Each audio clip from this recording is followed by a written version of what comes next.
어제 우리는 말씀을 통해서 우리의 신앙은 하나님의 사랑을 받고, 그죠? 하나님을 사랑하는 것이 신앙의 전부이다라는 것을 우리가 한번 살펴봤고요.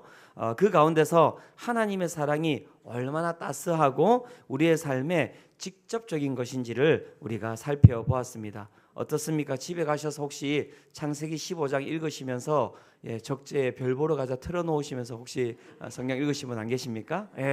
오늘 한번 가서 꼭 해보시기 바랍니다. 정말 좋아요. 네, 은혜가 됩니다. 요단강가에서 하나님의 사랑이 어떻게 여호수아와 이스라엘 백성들에게 표현되었습니까? 요단강 앞에 선 여호수아에게 섬세하게 찾아오셔서 그를 모세와 같은 리더십으로 세워주시는 나의 힘이 되신 여호와, 그죠? 그 하나님을 우리가 어제 보았고요. 이스라엘 백성들을 자신의 백성을 삼으시고 항상 그들의 앞서서 길을 여시는 신뢰할 만한 하나님, 그 사랑의 하나님을 우리는 어제 보았습니다. 또한 쏟아지는 요단강의 물길에 두려움을 가진 이스라엘 백성들이 마음 편히 건널 수 있도록 요단강 가운데서 딱 우뚝 서서 이스라엘 백성들이 다 지나가기까지 그 가운데서 정말 머물러 계시는, 그죠? 따뜻한 그런 보호자 되시는 하나님을 어제 저희들은 살펴보았습니다. 어제 우리는 그 사랑의 하나님을 만났는데요. 여러분, 그 사랑의 하나님을 만나셨습니까? 그 사랑의 하나님께서 오늘도 이 새벽에 우리를 부르셨는 줄로 믿습니다. 아멘. 예, 맞습니다. 하나님께서 우리를 부르셨죠, 그죠? 우리에게 끊임없이 하나님은 사랑을 표현하고 계시는 거예요. 오늘도 우리는 우리의 의지를 깨워서 우리가 나온 것처럼 생각이 되시겠지만 그렇지 않습니다. 하나님께서 이 하루를 우리 가운데 허락하여 주시지 아니하시면 우리가 어떻게 이 하루를 살 수 있겠습니까? 그죠? 밤에 우리를 지키시고, 그 다음에 우리의 눈을 뜨게 하시고, 그죠? 새벽에 이렇게 나오게 하신 분, 우리를 사랑하시는 하나님이신 줄로 믿습니다. 아멘. 그죠? 예. 그 하나님께서 오늘도 우리를 이렇게 끊임없이 사랑하시고 우리 가운데 다가오시는데 어떻습니까? 그 사랑에 우리는 무미건조하게 반응하고 있지 않습니까? 그러면 안 되는 것이겠죠. 그래서 하나님의 사랑을 받는 우리는 어떻게 해야 되겠습니까? 하나님께 우리의 사랑을 또한 표현해야 되는 것이죠. 그렇다면 우리는 물어봐야 합니다. 어떻게 우리의 사랑을 하나님께 표현할 수 있을까요? 하나님께서는 끊임없이 구체적으로 우리 가운데 하나님의 사랑을 표현하는데요. 그러면 우리가 하나님께 사랑을 표현하는 방법, 그것은 무엇일까요? 여러분, 그것도 배워야 하는 것입니다. 배워야 하는 것입니다. 여호수아 3장 본문을 살펴보면 우리가 하나님께 어떻게 사랑을 표현할 수 있는지, 하나님을 사랑하는 방법을 두 가지 이렇게 포인트를 잡아서 이야기를 할 수가 있는데요. 결론을 말하면 하나님을 사랑하는 방법은 두 가지입니다. 첫 번째는 무엇이냐면 성결이고, 두 번째는 순종입니다. 따라해 볼까요? 하나님을 사랑하는 방법은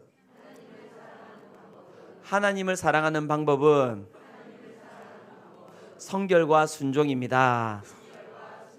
예, 맞습니다. 하나님을 사랑하는 방법은 성결과 순종입니다.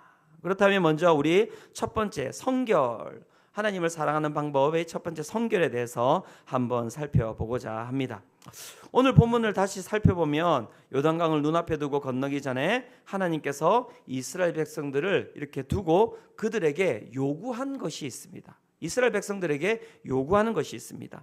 여호수아 3장 5절인데요. 여호수아 3장 5절 같이 한번 읽어보도록 하겠습니다. 자, 시작. 여호수아가 또 백성에게 이르되 너희는 자신을 성결하게 하라. 여호와께서 내일 너희 가운데에 기이한 일들을 행하시리라.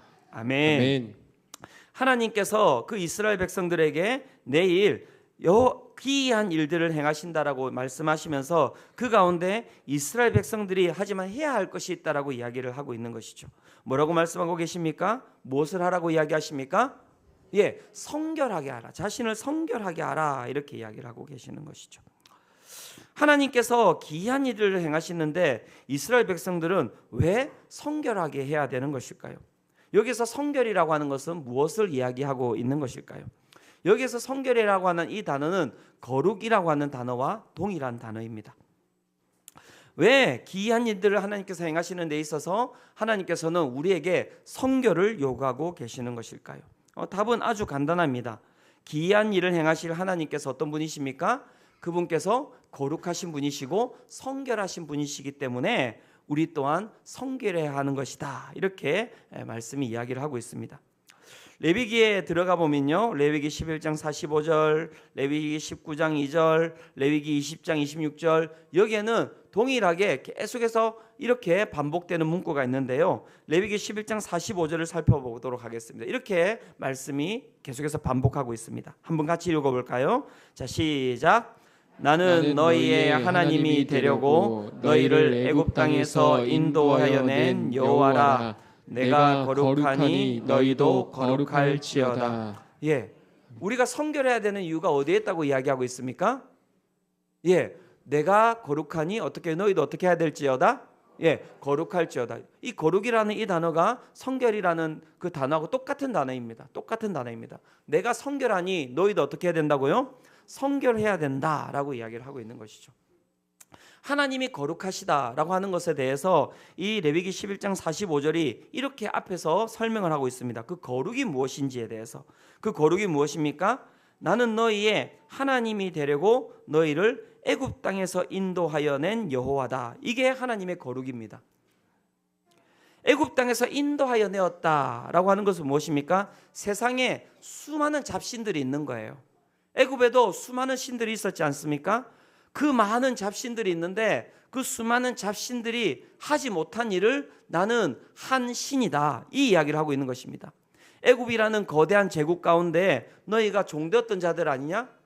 너희 그 백성을, 너희를 갖다가 그 가운데서 구원할 신이 어디에 있느냐? 이 땅 가운데 어떤 신도 너희를 구원할 신이 없다라고 이야기를 하는 것이죠. 그 가운데 너희를 구원할 만한 신은 누구라는 것입니까? 여호와 하나님 한 분뿐이라는 것입니다. 그래서 너희를 어떻게 해요?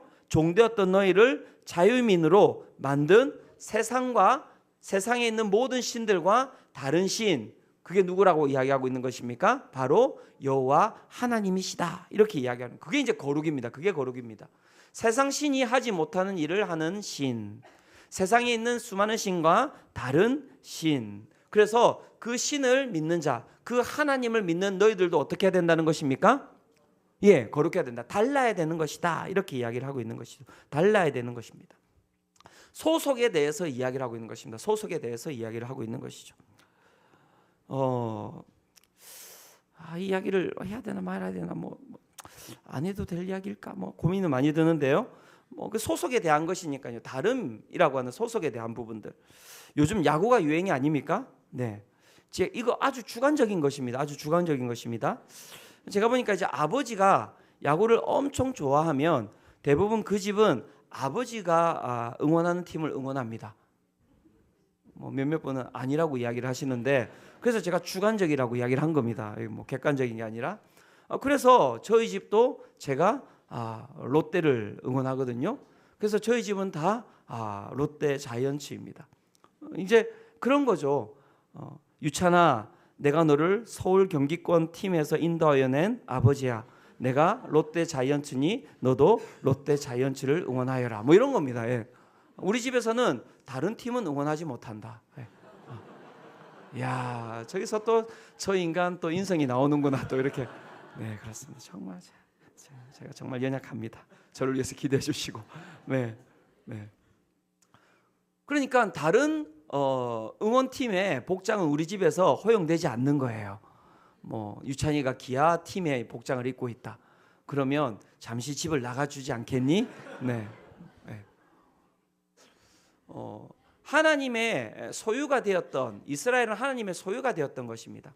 즉, 그래서 하나님의 소유가 되었기 때문에 거룩하다라고 하는 것은 무엇이냐면, 이들은 하나님 외에는 다른 신을 섬기면 안 되는 거예요. 안 되는 거예요.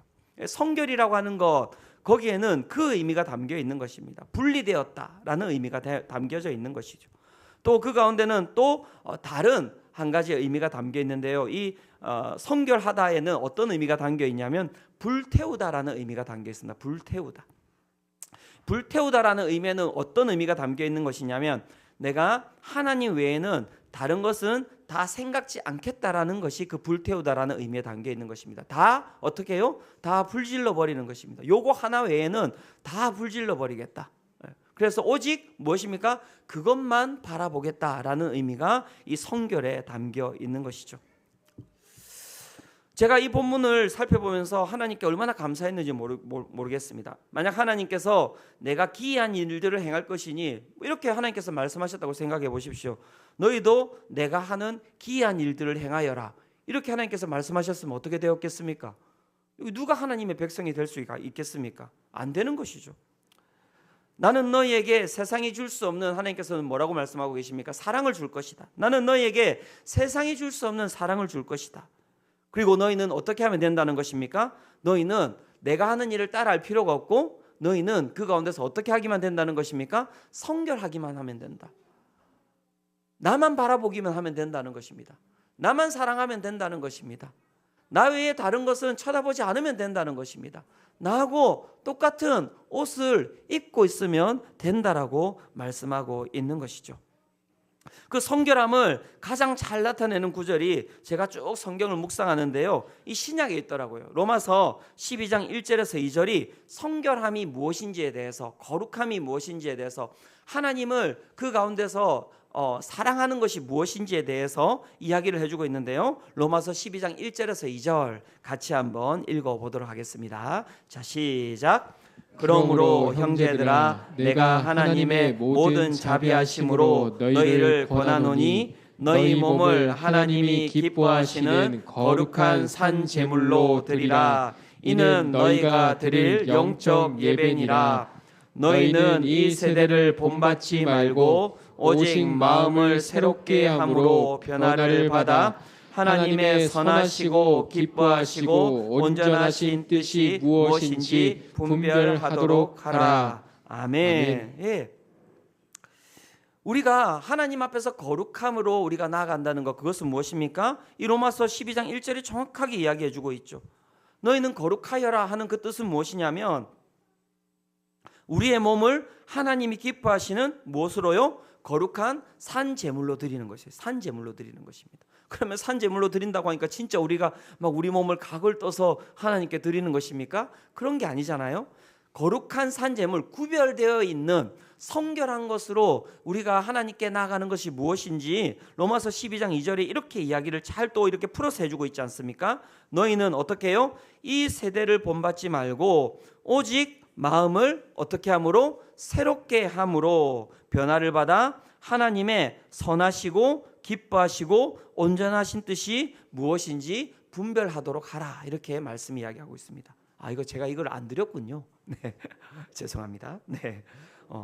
그래서 그 가운데서 거룩함이라고 하는 것은 무엇입니까? 다른 것이 아닙니다. 마음을 새롭게 함으로 변화를 받아 하나님의 그 선하시고 기뻐하시고 온전하신 뜻이 무엇인지를 어떻게 해요? 아는 것. 그것이 성결이라는 거예요. 그것이 성결이라는 거예요. 그렇다면 다시 우리가 본문으로 돌아가서 하나님께서 어떻게 해요? 이스라엘 백성들에게 내일 내가 기이한 일을 벌일 텐데 너희는 성결하라 라고 했을 때 그 성결 가운데 들어가 있는 뜻은 무엇이겠습니까?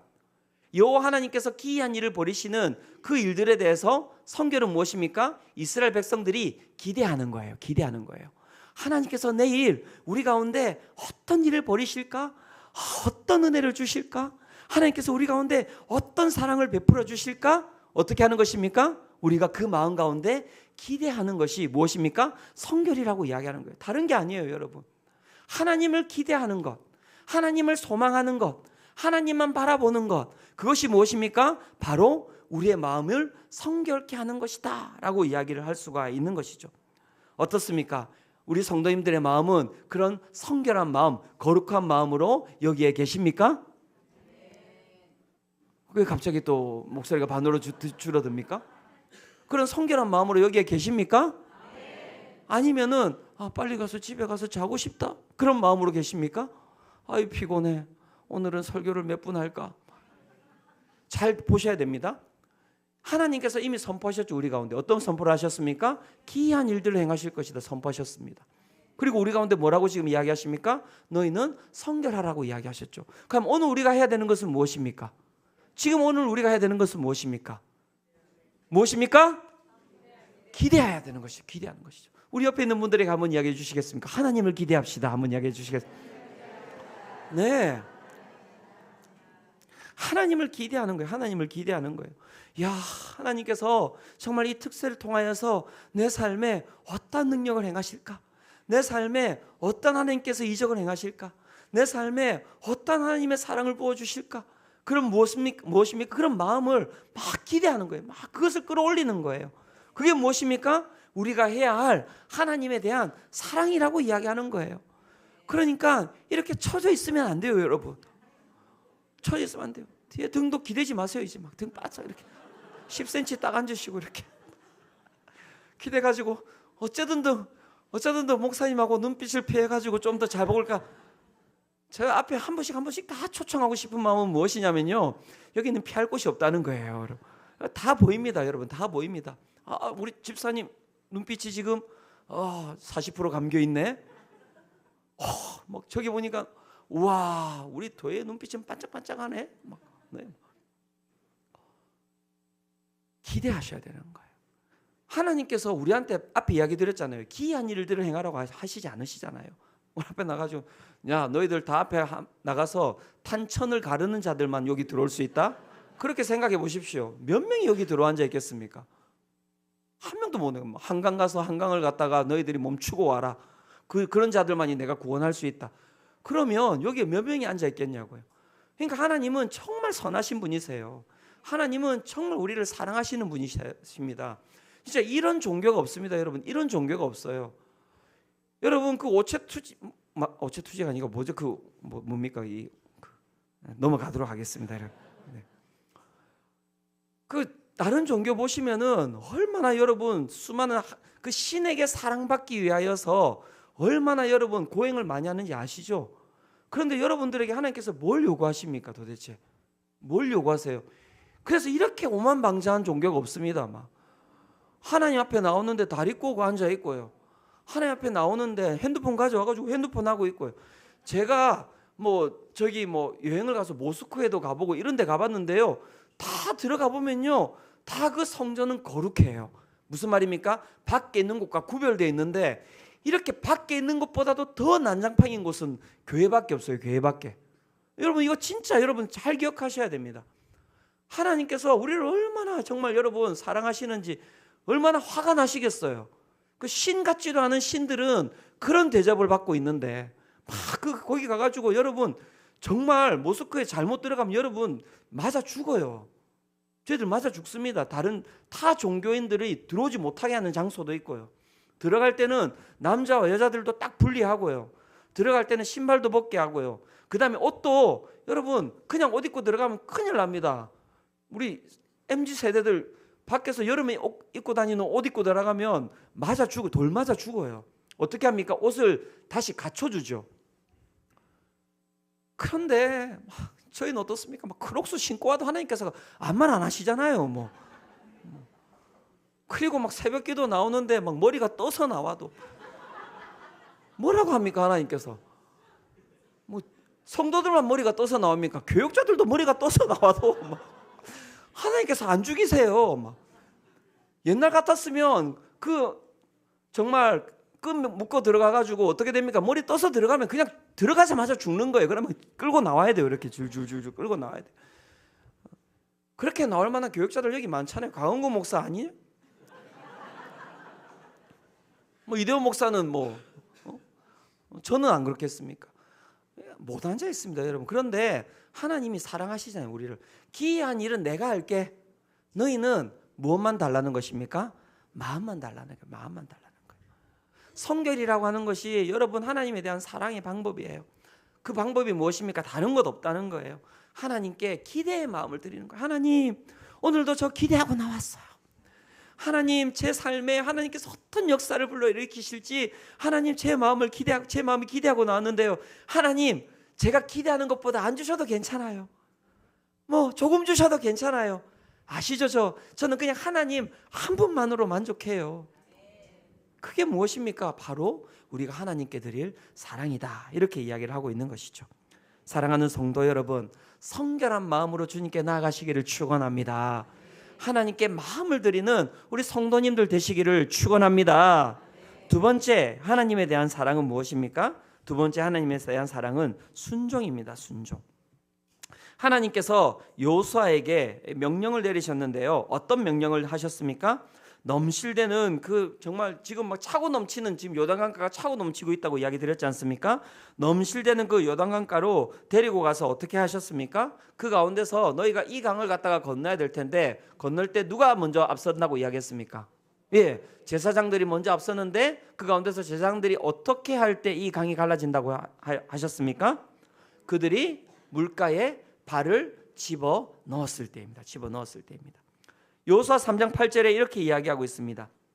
너는 언약궤를 맨 제사장들에게 명령하여 이르기를 너희가 요단 물가에 이르거든 요단에 들어서라 하라. 그죠? 그래서 요단 물가에 이르거든 요단 그 물가에 너희들이 발을 담그어라. 이렇게 이야기를 하고 계시는 것이죠. 이전에 홍해 때와는 어떻습니까? 완전히 다른 거예요. 여러분, 완전히 다른 것입니다. 홍해 때는 하나님께서 어떻게 하셨습니까? 어떻게 하셨죠? 예, 먼저 홍해를 가르셨죠.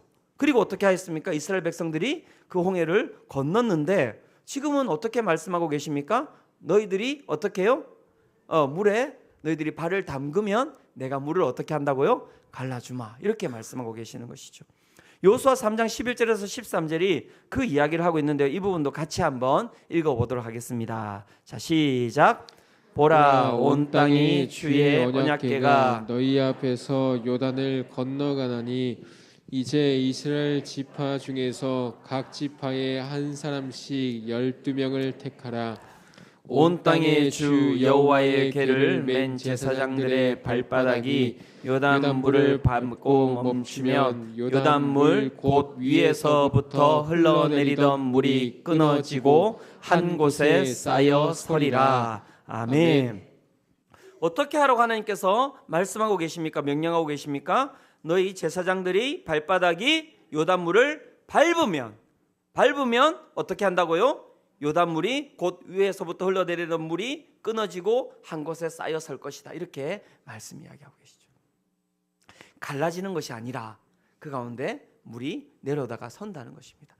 여러분, 하나님께서 이렇게 말씀하셨을 때 우리 성도님들은 어떠실 것 같습니까? 가셔서 담대하게 그렇게 한 발을 내디딜 수 있겠습니까? 없겠습니까?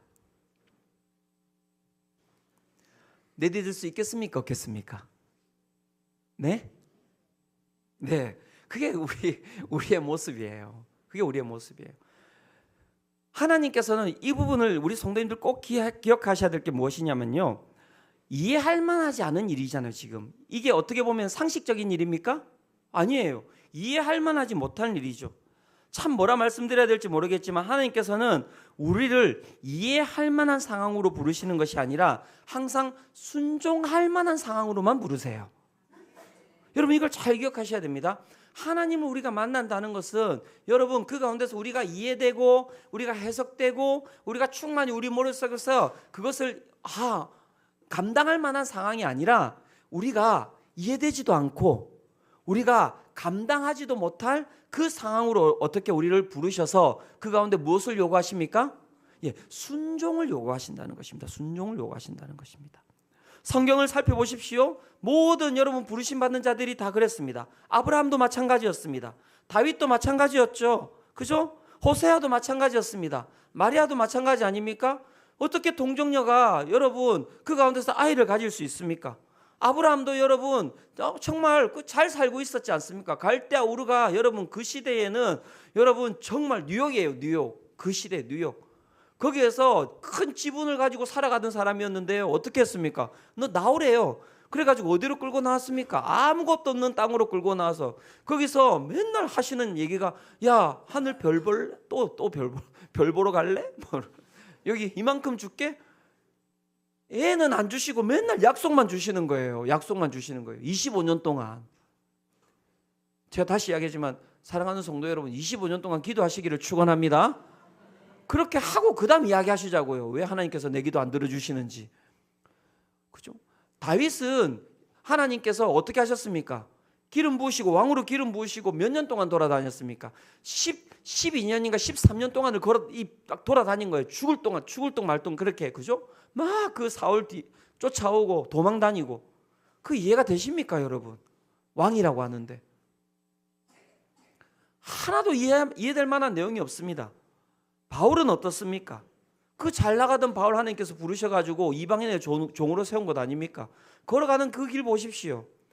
그 어디 사람이 살만한 삶입니까? 거기가 막 맞고 두드러 맞고 갇히고 못 먹고 어디 이해할 만한 상황이 어디에 있습니까?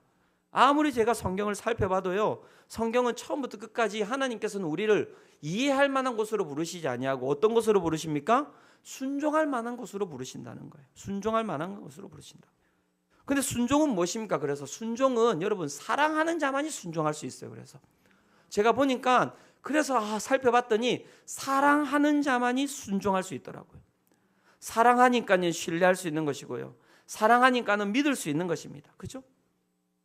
어처구니가 없고 어이가 없고 공상과학 같고 말도 안 되는 상황이고 있을 수 없는 상황이고 그러한 여러 가지 상황 가운데서도 여러분 그 가운데서 사랑하니까요. 하나님이 정말 두렵기도 하고 하나님을 경외하기도 하지만 그 가운데 더 깊은 마음은 무엇이냐면요. 하나님은 나를 사랑하시는 분이시고 하나님 나에게 가장 좋은 것을 주시는 분이시다라는 그 믿음 가운데 나도 하나님을 사랑하기 때문에 내 가운데 다가오는 그 공상과학 영화 같고 공상과학 영화 아닙니까? 발을 디뎠는데 여러분 그게 물이 갈라진다는 게 그게 있을 수 있는 일입니까? 있을 수가 없는 일들을 끊임없이 말씀하시는 거예요. 어이가 없는 일이죠. 호세아를 불러가지고 여러분 창녀하고 결혼하게 하는데 그게 있을 수 있는 일입니까? 어이가 없는 일 아닙니까? 여러분한테 그렇게 하라고 하면 여기에서 몇 분이 하나님 믿겠습니까? 힘든 거예요. 뭐가? 그것이. 그런데 제가 봤더니 이 예수님께서 이렇게 말씀하시더라고요. 요한복음 14장 15절에 이렇게 말씀하고 계십니다. 너희가 나를 사랑하면 나의 계명을 어떻게 할 것이라고요? 지키리라. 순종은 사랑이에요, 여러분.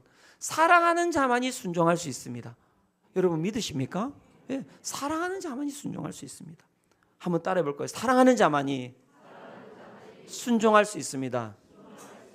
순종하는 것이 사랑입니다. 네, 맞습니다. 순종하는 것이 사랑입니다. 그 사랑하는 자만이 순종할 수 있는 것이죠. 하나님의 사랑을 받는 우리, 여러분 그 사랑을 받는 우리를 하나님께서는 어디로 부르시냐면 정말 우리가 이해하지 못할 만한 그런 상황으로 부르시는 거예요. 그런데 여러분 여기서 우리가 한 가지 더 물어봐야 될 부분들이 있지 않겠습니까? 도대체 그 순종은 누구를 위한 것이겠습니까? 누구를 위한 것일까요? 그 어떻게 보면 어이없고 없어 보이고 그 말도 안 되는 상황같이 보이고 그런 공상과학 같은 영화처럼 보이고 이런 여러 가지 여러분 그런 상황 가운데 하나님께서 우리를 부르셔서 순종케 하시는 이유는 무엇 때문입니까? 누구를 위한 것 때문에 누구를 위함입니까? 여러분 결론적으로 들어가 보면 그건 하나님을 위한 것이기보다는 나를 위한 것입니다. 나를 위한 것. 전적으로 나를 위한 것입니다. 하나님께 순종하며 나아가면요, 그 사랑하는 자에게 순종하며 나아가면요, 그것만큼 행복한 게 없어요. 그것만큼 행복한 게 없어요. 하나님이 우리를 사랑하시잖아요. 하나님 우리를 사랑하신다는 것은 무엇입니까? 우리 가운데 무엇을 주시고자 하시겠습니까? 가장 좋은 것을 주시고자 하시는 것이죠. 가장 좋은 것을 주시고자 하시는 것이죠. 그래서 그 하나님이 주시고자 하시는 그 좋은 것에 우리가 순종하며 나아갈 때 그 가운데 우리가 누리는 것은 무엇입니까? 이 땅의 것을 누리는 것이 아니라 하나님의 것을 누리는 은혜를 맛보아 알게 되는 것이죠. 사랑하는 성도 여러분, 그 순종의 은혜를 맛보는 성도님들 되시기를 축원합니다. 그런데 그것은 어떻게 우리 가운데 주어지는 것이라고요? 사랑할 때, 하나님을 사랑하는 마음으로 순종하며 나아갈 때 여러분 그 하나님의 나라가 그 우리가 경험할 수 없는 그 하늘의 것이 우리 가운데 쏟아부어지는 것이라고 이야기를 하고 있는 것이죠. 오늘 그 순종에 대한 한 분의 이야기를 하고 제가 오늘 설교를 마무리하고자 하는데요. 이분의 이 간증이 참 제가 보면서 순종이 주는 의미가 무엇인지를 참 우리 가운데 잘 이야기해 주고 있더라고요. 한번 들어보시기를 바랍니다. 어느 날 목사님이 연락이와 신방을 하였습니다. 신방 가운데 제가 아주 마음을 담고 있던 기독교 사역을 그만두었으면 한다는 목사님의 말씀이 있었습니다. 그 목사님의 말씀에 당황하였습니다. 이분 이제 제자 훈련 받는 분인데요. 제가 이분에게 좀 외부에 있는 사역을 좀 그만두셨으면 좋겠습니다. 이렇게 이제 권면을 했습니다. 상황을 좀 설명드리고 여기에는 제가 좀 너무 막 이렇게 앞도 없고 뒤도 없이 딱 이렇게 한 것처럼 이야기를 하고 있는 것처럼 보이지만 아닙니다. 네, 사실은 찔림이 없었던 것은 아니었습니다. 제자 훈련을 받으며 처음에 열정은 사라지고 점점 나태해지고 과제나 성경 통독, 암송은 어느새 숙제가 되어버려서 점점 부담감으로 다가오고 암송 시험은 망치고 그래도 제자만 훈련에 더 집중하라고 하실 줄 알았는데 느닷없이 사역을 그만두라니 처음 시작할 때도 쉽게 시작한 것은 아니고 힘든 적응 시간 이겨내고 이제 겨우 자리 잡고 따라가고 있었는데 참 난감했습니다. 제자반을 마치고 아이들과 코스트코에 가서 장을 보고 저녁을 차려주고 수요 기대를 위해 교회에 도착했는데 몸은 바쁘게 움직이고 있었지만 마음은 그 문제에 고정되어 있었습니다. 뭐가 문제지? 좀 더 열심히 할 걸 그랬나? 이제 곧 방학인데 점점 나아지지 않을까? 등등 자책과 여러 가지 복잡한 생각이 가득한 상태로 설교 말씀을 듣고 기도를 하기 시작했습니다. 그런데 기도 중에 내 마음속에 이런 음성이 들려왔습니다. 나는 너를 아브라함처럼 아무 이유 없이 택하였고 내 사랑하는 아들을 보내주어 자녀 삼아 주었는데 너는 순종하는데 이유가 필요하니? 나는 너를 아브라함처럼 아무 이유 없이 택하였고 내 사랑하는 아들을 보내주어 자녀 삼아 주었는데 너는 순종하는데 이유가 필요하니? 다른 거 아니잖아요. 내가 너를 사랑하는데 너는 왜 나를 사랑하지 않니? 이렇게 하나님께서 말씀하신 것 아니겠습니까? 그렇구나. 목사님이 말씀하신 순간 사역을 하느냐 마느냐의 문제가 아니라 순종의 문제가 되어버린 것이구나. 그렇다면 정해져 있는 것이 아닌가? 네, 순종하겠습니다. 답하는 순간 쉴 새 없이 눈물이 흘러내렸습니다. 그냥 제 마음이 슬프고 안타까웠습니다. 기도를 마치고 집으로 돌아오면서도 다음 날도 나는 계속 눈물이 났고 마음은 허탈했습니다. 그것 보라고 내가 처음부터 반대하지 않았냐면서 옆에서 깐죽거리는 남편이 짜증나고 거슬렸는데 다행히 1박 2일 동안 나가게 되어서 보지 않아 정말 감사했습니다. 여전히 나는 암송은 안 되고 우울했고 눈물이 나고 몸은 가라앉고 나는 순종했는데 내가 이런 이유를 알 수가 없었습니다. 나중에 또 마음이 바뀔까 봐 어렵게 사역 단장님과 통화를 하고 그만두겠다고 말씀을 드렸습니다. 그러던 중 이 부분부터가 정말 중요합니다.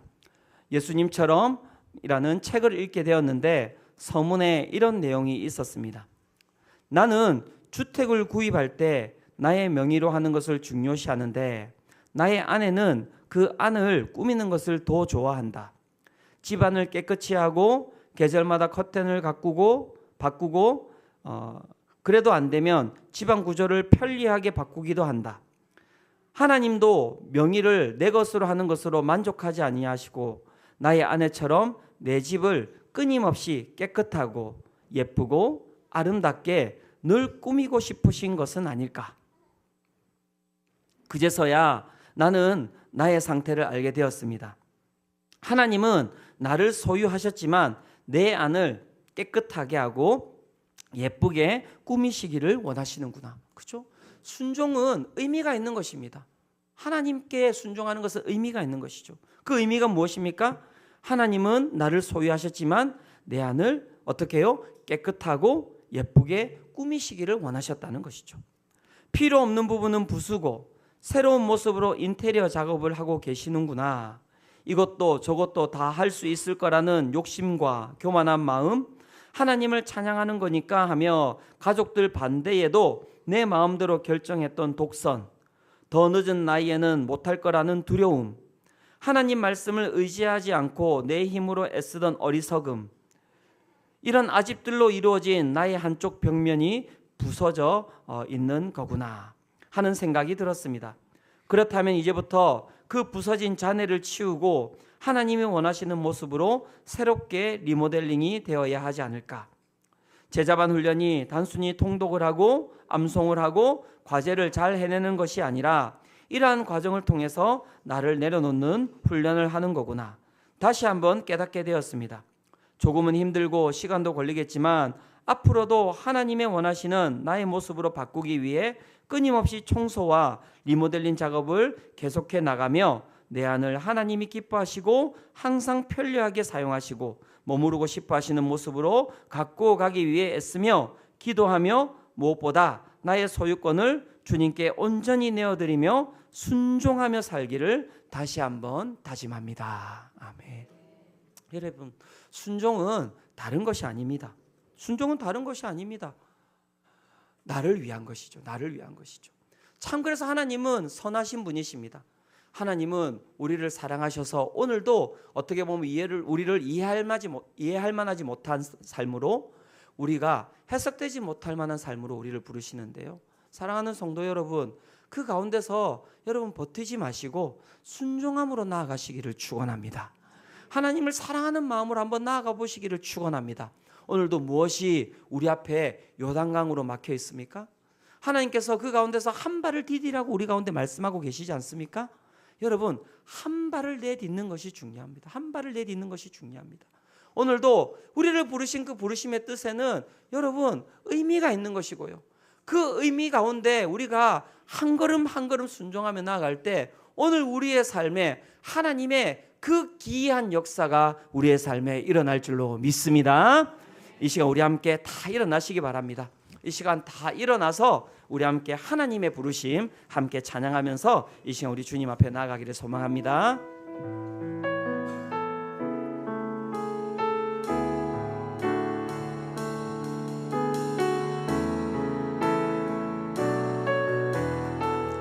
하나님의 부르심에는 후회하심이 없네. 내가 이 자리에 선 것도 주의 부르심이라. 하나님의 부르심에는 결코 실수가 없네. 나를 부르신 하나님의 신실하심을 믿네. 날 부르신 내 생각보다 크고 날 향한 계획 나의 지혜로 증량 못하나 가장 좋은 길로 가장 완전한 길로 오늘도 날 이끄심 있네. 작은 나를 부르신 뜻은 나는 알 수 없지만 오직 감사와 순종으로 주의 길을 가리라. 때론 내가 연약해져도 주님 날 도우시니 주의 놀라운 그 계획을 나는 믿으며 다시 한 번 더 우리 고백합니다. 작은 나를 부르신 뜻을 나는 알 수 없지만 어떻게 나가시겠습니까? 오직 감사와 순종으로 주의 길을 가리라. 때론 내가 연약해져도 주님 날 도우시니 주의 놀라운 그 선포하십시오. 나는 믿으며 살리. 날 부르신 뜻 내 생각보다 크고 다양한 계획 나의 지혜로 증량 못하나 가장 좋은 길로 가장 완전한 길로 오늘도 날 이끄시네. 다시 한번 고백합니다. 날 부르신 뜻 내 생각보다 크고 날 향한 계획